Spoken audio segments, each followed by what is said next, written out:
Basically पोलिसांकडनं त्रास होतो कारण पोलीस कारवाईची धमकी देतात. वेगळी संघटना आय जी एफ नावाची, तर त्यांच्याकडनं जास्त त्रास होतो कारण एक टॅक्सीवाल्यांची काहीतरी ती संघटना आहे आणि ती लोकं स्वतः फेक राईड्स वगैरे बुक करतात आणि मग आमच्या ज्या रायडर्स आहेत येतात तिकडे त्यांना ती लोकं मग त्यांच्यावरती कारवाई करण्याची धमकी देतात. आणि EMI वरती लोन घेतलेले असतात, पगार कमी आहे. त्याच्यावरनं आपण जे राईड्स मारतो, डेली इन्कम आणि इन्सेंटिव्ह जे येतात त्याच्याने आपण EMI आपण भरलं जातो. तर जर आपल्याला लॉग इन करायचं असेल तर हार्डली 5 ते 10 मिनिटामध्ये कोणीही व्यक्ती लॉग इन करू शकतो. तर तिथे काहीतरी एक आळा घातला गेला पाहिजे आणि प्रॉपर चेकिंग झाली पाहिजे.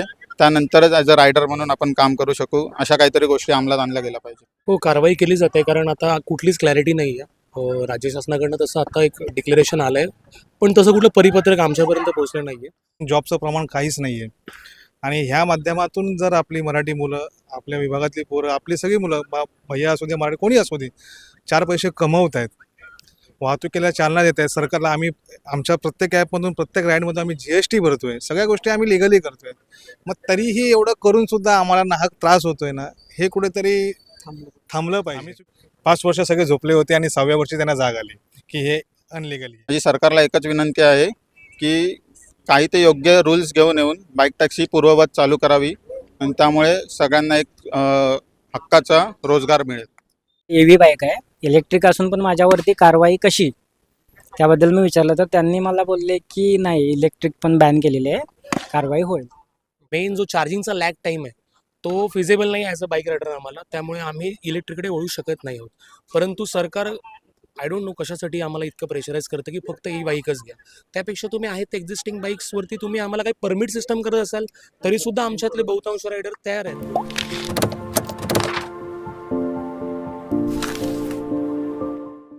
नमस्कार मित्रांनो, आज आपण एका अशा विषयावर बोलणार आहोत, ती म्हणजे वाहतूक व्यवस्थेला चालना देण्यासाठी फीडर सेवा अर्थात बाईक टॅक्सी. बाईक टॅक्सी म्हटलं की ह्या महानगर क्षेत्रामध्ये MMRDA रिजन असो, नवी मुंबई असो, या पूर्ण क्षेत्रामध्ये आज जलद सेवा कुठली असेल तर ती ह्या बाईक टॅक्सीची. तर ह्याच अनुषंगाने मी आज काही आपले बाईक रायडर्स आहेत त्यांची आज मी मुलाखत घेतो आहे. एक कायद्याच्या कचाट्यामध्ये अडकलेला हा एक वेगळा प्रश्न आहे. त्या संदर्भातच माझ्याबरोबर काही रायडर मित्र आहेत, आपण आज त्यांच्याशी बोलूया. आपण किती वर्षापासून गाडी चालवताय? मी आत्ताच चालू केलं रिसेंटली, 1-1.5-2 वर्ष झालं असेल मला. ओके. आणि कसा आहे आपला अनुभव? अनुभव आधी चांगला होता कारण एक पार्ट टाईम कमवण्याचं माध्यम होतं आणि मी तरी पार्ट टाईम आधी सुरुवात केली आणि नंतर मी फुल टाईमसुद्धा करायला लागलो. अजूनही काही माझे मित्र आहेत जे आता जॉबलेस आहेत, सध्या मुंबईत जॉब वगैरे मिळत नाही, तर ते जास्त प्रेफर करत होते. आणि आधी इन्कम चांगलं होतं, तर थोडंसं इन्कम स्टेबल होतं. परंतु आता जो नियम आणला आहे आणि त्या नियमानुसार बाईक टॅक्सी अलाउड नाही असं सांगितलं जातं, तर त्यामुळे खूप प्रॉब्लेम्स होत आहेत. बेसिकली पोलिसांकडनं त्रास होतो कारण पोलीस कारवाईची धमकी देतात आणि ते सोडून एक वेगळी संघटना आय जी एफ नावाची, तर त्यांच्याकडनं जास्त त्रास होतो कारण एक टॅक्सीवाल्यांची काहीतरी ती संघटना आहे आणि ती लोकं स्वतः फेक राईड्स वगैरे बुक करतात आणि मग आमच्या ज्या रायडर्स आहेत येतात तिकडे त्यांना ती लोकं मग त्यांच्यावरती कारवाई करण्याची धमकी देतात आणि त्रास देतात बऱ्याच त्यामध्ये. ओके. असे काही कुठले अनुभव आहेत तुम्ही मला सांगू शकता की म्हणजे आपलं पोट त्या गोष्टीवरती आहे की आपल्याला राईड करून आपल्याला आपलं घर चालवायचं आहे, काय अनुभव होतो?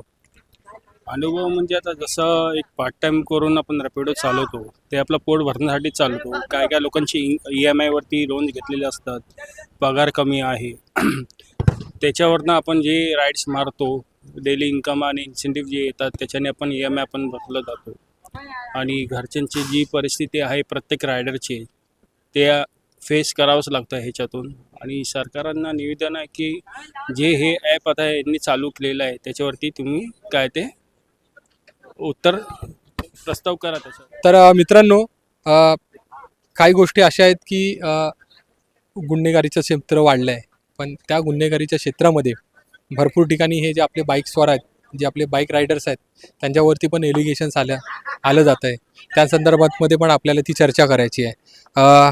जास्त करून आपण बघतोय की अलीकडे काही छेडछाडीचे प्रकरण आहेत, वुमन सेफ्टीचे जे आहेत, महिलांच्या ज्या सुरक्षितता आहे. बाईक रायडर म्हणून काय बोलू शकता याबद्दल? नाही तर मी स्वतः एक बाईक चालक असल्यामुळे माझ्यातर्फे जेवढी मी काळजी घेता येईल की माझ्यासोबत जी महिला असेल ती सुरक्षित तिला जिथे जायचं असेल तिथे पोहोचवण्याची जबाबदारी मी पूर्णपणे उचलतो आणि तिला माझ्यामुळे काही त्रास होणार नाही याची मी तर काळजी घेतो. पण तुमच्या माध्यमातून मला सर्व रायडर्सना एक आव्हान करायचं आहे की ज्याप्रमाणे आपण आपल्या घरातल्या स्त्रियांना ज्याप्रमाणे आपण कुठे घेऊन जात असतो त्यावेळी त्यांची जी काळजी घेतो तीच काळजी तुम्हीसुद्धा घेणं गरजेचं आहे. आणि कसं या ॲपमध्ये काही छोटे छोटे लोपहोल्स आहेत ज्यामुळे कोणी सहज उठतो आणि ॲज अ रायडर म्हणून काम करायला लागतो. तर ते थोडं काळजी घेण्याची गरज आहे ॲपवाल्यांना सुद्धा की जसं की पोलीस व्हेरिफिकेशन करणं कंपल्सरी आहे. तर अशा काही जर गोष्टी आपण पाळल्या तर ह्या गोष्टी कुठेतरी थांबतील असं माझं मत आहे. ओके, पोलीस व्हेरिफिकेशनची आपण आता जी वार्ता करतोय, ॲप ॲग्रिगेटर ॲप ह्या जोपर्यंत शहानिशा होत नाही तोपर्यंत तुम्हाला लॉग इन देत नाही. परंतु काही अशाही गोष्टी घडतात की त्याचा त्रास एक बाईक रायडर म्हणून सोसावा लागतो आपल्याला. त्याबद्दल काय बोलाल? ॲज अ बाईक रायडर म्हणून बोलायचं झालं तर ॲपमध्ये काही अशा गोष्टी आहेत जसं की सहज जर आपल्याला लॉग इन करायचं असेल तर हार्डली 5 ते 10 मिनटामध्ये कोणीही व्यक्ती लॉग इन करू शकतो. तर तिथे काहीतरी एक आळा घातला गेला पाहिजे आणि प्रॉपर चेकिंग झाली पाहिजे. त्यानंतरच ॲज अ रायडर म्हणून आपण काम करू शकू. अशा काहीतरी गोष्टी अंमलात आणल्या गेल्या पाहिजे. आपण अजून एक गोष्ट बघितली की अजून ना बंदी आहे ना कुठल्या पद्धतीने बेकायदेशीर मानलं गेलं आहे, असा कुठलं परिपत्रक नाही. माननीय परिवहन मंत्री प्रताप सरनाईक सरांनी ह्याबद्दल पण सांगितलेलं आहे. परंतु जरी ह्याची अंमलबजावणी झाली तरी पण रायडर्स लोकांना पकडलं जात आहे, RTO मार्फत कारवाई केली जाते. हो, कारवाई केली जाते कारण आता कुठलीच क्लॅरिटी नाही आहे. राज्य शासनाकडनं तसं आता एक डिक्लेरेशन आलं आहे, पण तसं कुठलं परिपत्रक आमच्यापर्यंत पोहोचलं नाही आहे. आणि कारवाई म्हणाल तर पोलिसांकडनं कारवाईचा त्रास होतो आहे. बऱ्याच ठिकाणी तर ते ऑथोराईजही नाहीत असं आम्हाला कळलं आहे, पण शेवटी पोलीस प्रशासन आहे ते त्यांची कारवाई करतात. आणि काही ठिकाणून जसे की कॅब रायडर्सच्या काही संघटना आहेत त्या फॉल्स म्हणजे खोट्या आपल्या राईड बुक करतात आणि त्यांच्याकडनं स्वतः त्रास सुरू आहे. ओके दादा, काय अनुभव सांगाल तुम्ही ह्या म्हणजे आपल्या बाईक रायडर्सबद्दल? कारण का एका ठिकाणी आपल्याला समाजामध्ये पण राहायचं आहे, तर दुसऱ्या ठिकाणी आपल्याला आपल्या या समाजाचा एक वाहतूक व्यवस्थेचा आधार पण भरायचा आहे, म्हणजे फिडर आपण जी सेवा देतो. आज जे बाईक चालवत आहेत, मी असं म्हणत नाही सगळे चुकीचे आहेत.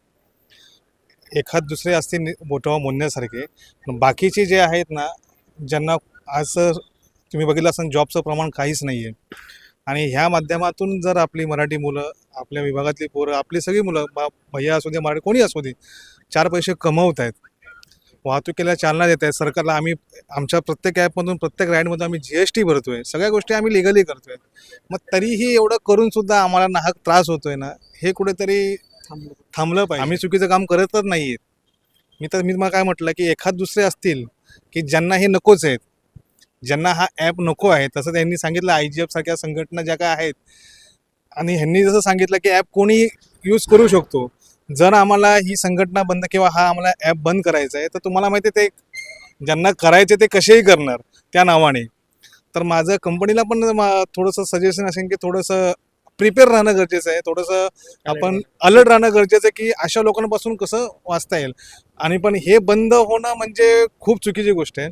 कारण की तुम्ही सामान्य लोकांना विचाराल तर त्यांना याची खूप गरज आहे.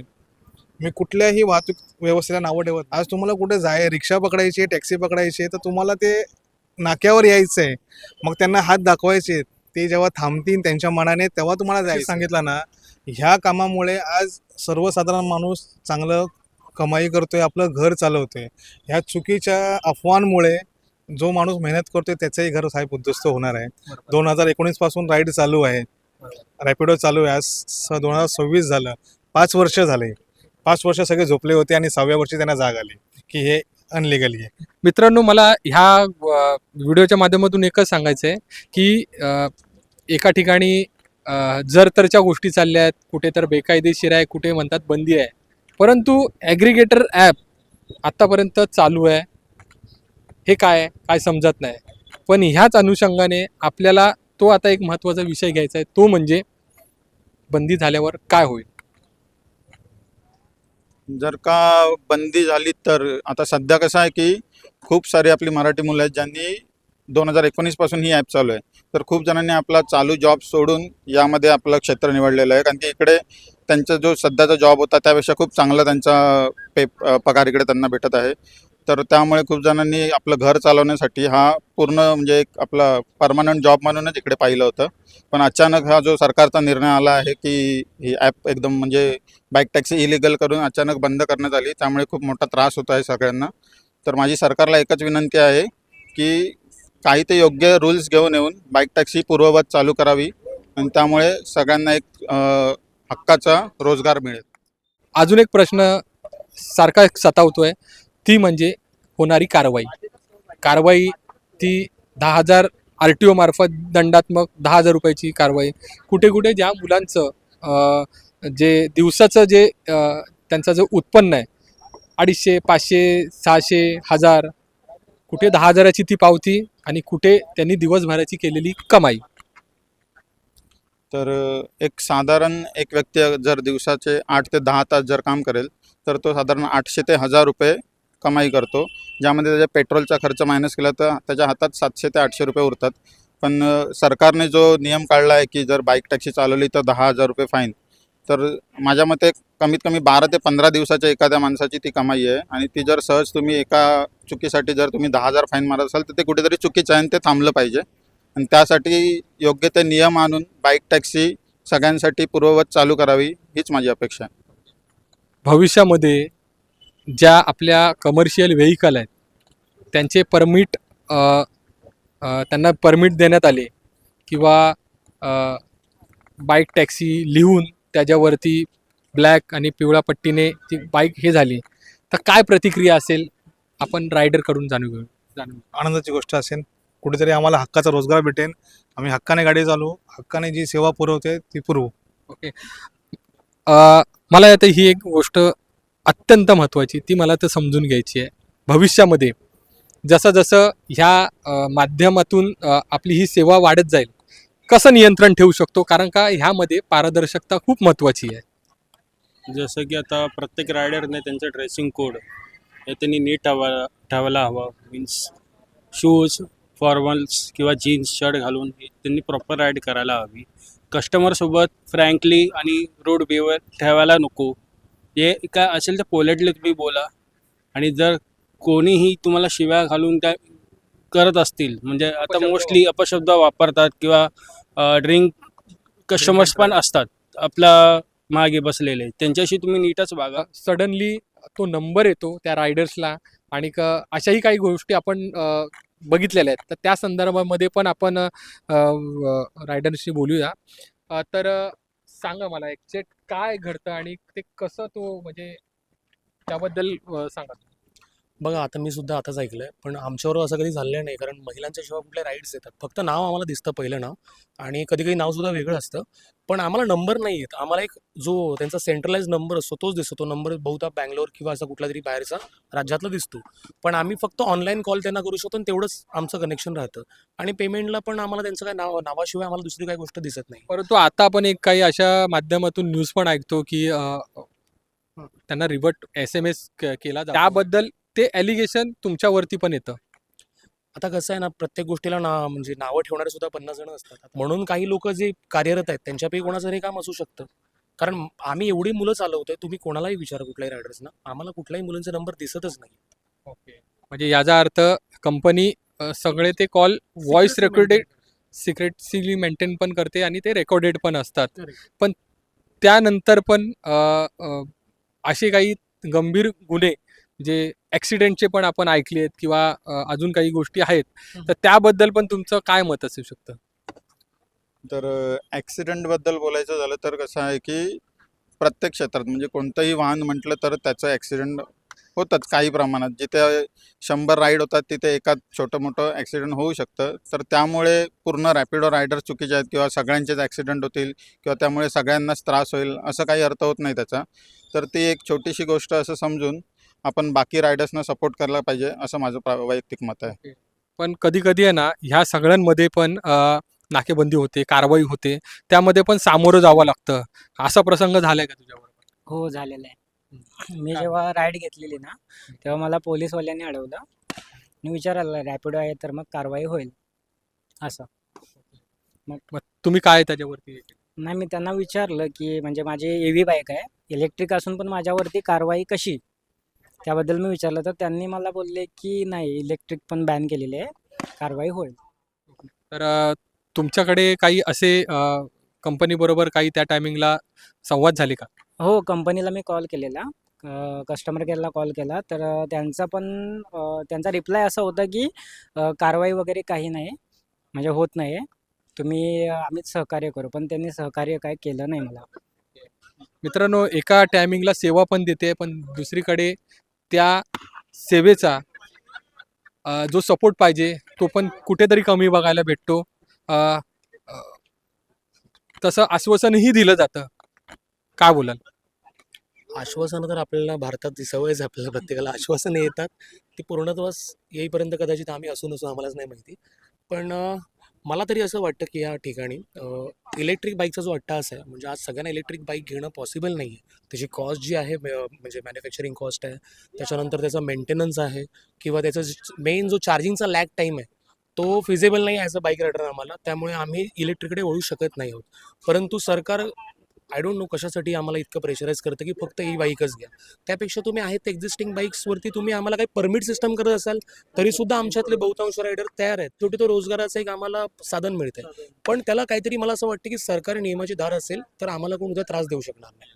माझा आता शेवटचा प्रश्न की आपण एक संघटना म्हणून, म्हणजे आता तुम्ही सगळे एकत्र आलेत, सगळे एक संघटना म्हणून या जनतेला तुम्ही काय आवाहन कराल? सगळ्यांनी एकत्र होऊन एकजूट होऊन सगळ्यांनी काम करावं आणि जे काही तुमचे प्रॉब्लेम्स आहेत ते शेअर करा. मित्रांनो, कुठलंही ॲग्रिगेटर ॲप असू दे नाही तर काही असू दे, फक्त महत्त्वाचं आहे एका कायदेशीर बाबीमध्ये साचेबद्ध करून ह्या आपल्या ज्या सगळ्या सेवेला एक पूर्ववत दिशा द्यावी ही सरकारला विनंती. पण त्याचबरोबर सुरक्षितता, पारदर्शकता आणि त्याचबरोबर आपली ह्या समाज व्यवस्थेमधले, म्हणजे जशी आता मेट्रो आली आहे, अजून भरपूर काही यातायात साधनं आले, त्याच्यामध्ये पण बाईक्स, टॅक्सी ह्या पूर्ववत आणि त्याचबरोबर कायदेशीररित्या व्हाव्या, ह्यासाठी एक असलेला माझा हा छोटासा प्रयत्न. तुम्हाला हा व्हिडिओ कसा वाटला तुम्ही मला नक्की कमेंटद्वारे कळवा आणि तुमच्या प्रतिक्रियाही कळवा. धन्यवाद. ते माझ्याबरोबर काही आपले तरुण मित्रमंडळी आहे, आपण त्यांच्याशी बोलूया. तुझं नाव काय? नमस्कार, माझं नाव जय कदम. ओके. कसा आहे तुझा बाईक टॅक्सीचा अनुभव? म्हणजे आता ठाणे एक असं मोठं शहर आहे, तर मग युजली इथे ट्रॅफिकचं खूप प्रॉब्लेम्स आहेत. म्हणजे आपली टॅक्सी म्हणा, ट्रक्स म्हणा, इथे हायवेला वगैरे आपल्याला कुठे लांब जायचं असेल तर त्यामुळे खूप त्रास होतात. म्हणजे रिक्षा यूज करताना खूप तासभर वाया जातात आपल्या इथे. आता एक्झाम्पल, मी परवाच्या दिवशीच मला बड्डे पार्टीसाठी जायचं होतं, तर मी रॅपिडोची बाईक टॅक्सी आहे ना ती बुक केली आणि मला हार्डली 15 ते 10-15 मिनिटात मला घोडबंदरला पोहोचवलं. म्हणून माझा एक्सपिरियन्स रॅपिडो बाईक टॅक्सीसाठी खूप चांगला आहे. ओके. मला तुला प्रश्न विचारायचा आहे की तू कुठला ॲप यूज करतो, कुठला ॲग्रिगेटर ॲप यूज करतो जाण्या येण्यासाठी? उबर, रॅपिडो वगैरे. दोन्ही करतो. कसा तुझा अनुभव कसा आहे? बसमध्ये वगैरे कसं लाईन वगैरे असते, ते लाईनचं बेनिफिट आहे. लाईन वगैरे लागावं लागत नाही लागत. कसं रॅपिडो वगैरे लवकर वगैरे येते 2 ते 5-10 मिनिटात. तिथं फक्त शेअर ऑटोमध्ये पण लाईन वगैरे लागतात. असं रॅपिडोमध्ये लाईन वगैरे लागायला नाही लागत आणि लवकर पोहोचवतो. ओके. पण हे आपलं झालं सगळं पुरुष मंडळींचं. महिलांच्या पण सुरक्षितता, त्यांची सेफ्टी पण खूप महत्त्वाची असते. असं काही गोष्टी असतात की कधी कधी प्रश्नचिन्ह निर्माण होतो की बाबा गैरवर्तन केलं, असभ्य वर्तन केलं, ह्याबद्दल तुम्ही काय बोलाल? ते तर गरजेचं आहे. म्हणजे आजकालच्या जगात पाहायला गेलं तर स्त्रिया यांना खूप रक्षणाची गरज आहे. कारण आपण खूप पाहतोय मुलींबद्दल खूप गोष्टी होत आहेत आजकाल इथे. तर त्यासाठी आपण काहीतरी केलं पाहिजे. जसं की त्यांच्यासाठी वुमेन्स रायडर वगैरे असं काहीतरी Yes, आपण yes. प्रयत्न केले चालेल. पाहिजेत त्यांच्या सेफ्टीसाठी. मित्रांनो, ह्या व्हिडिओच्या माध्यमातून एकच सांगायचं आहे की सुरक्षितता जरी असली तरी पण ह्यामध्ये प्रवाशांचा प्रवास सुखकर होण्यासाठी आणि जलद गतीने होण्यासाठी बाईक टॅक्सी हा जो पर्याय आहे हा प्रत्येका प्रवासाचा चॉईस आहे, त्यांची आवड निवड आहे. ट्रॅफिक जास्त असतं, कधी कधी अजून काही तांत्रिक गोष्टी असतात, त्यामुळे प्रवाशांना पण त्या गोष्टीचा जरा थोडा एक म्हणतात ना विलंब लागतो. अ, काय होतं तुझ्या बाबतीत काय किंवा म्हणजे जेव्हा तू काही राईड बुक करतो तेव्हा अशा काही समस्या होतात? नाही, जेव्हा राईड बुक करतो तर मग ते रॅपिडो म्हणजे ते आपलं नॉर्मल रिक्षा झाली बरोबर. पेक्षा तर वेगळंच आहे. आणि ते आपल्याला समजा कुठे काही ट्रॅफिक असलं तर मग बाईक कशी आपण सहजपणे त्या ट्रॅफिकमधून निघू शकतो. तर मग म्हणून ते रॅपिडो असे. पण मला एक सांग, असं कधी झालंय की अचानक बाबा राईड कॅन्सल झाली आहे किंवा मला खूप त्याची हे होतं, असं काही आहे का? नाही, असं एरवीच नाही होत की कुठली राईड कॅन्सल करतात ते, कारण ते जवळपासचं असतं किंवा आपल्याला कधी कुठल्या कामानुसार किंवा काही महत्त्वाचं काम असेल तर मग ते कॅन्सल करणं चांगलं नाहीच आहे, पण तरी ते कधी कॅन्सल नाहीच करत तसं. ओके. कसं वर्तन कसं असतं रायडरचं वर्तन कसं असतं, तुम्ही सांगू शकता? चांगलं असतं वर्तन वगैरे. म्हणजे कसे तुमच्याशी कसे म्हणजे जेव्हा तुम्ही ते OTP देता किंवा काय देता त्याच्याबद्दल? नाही, OTP वगैरे लगेच देतात वगैरे, चांगलं असतं. आपण पण लगेच देतो OTP वगैरे, असं काय म्हणजे डाऊट तर नाही आहे.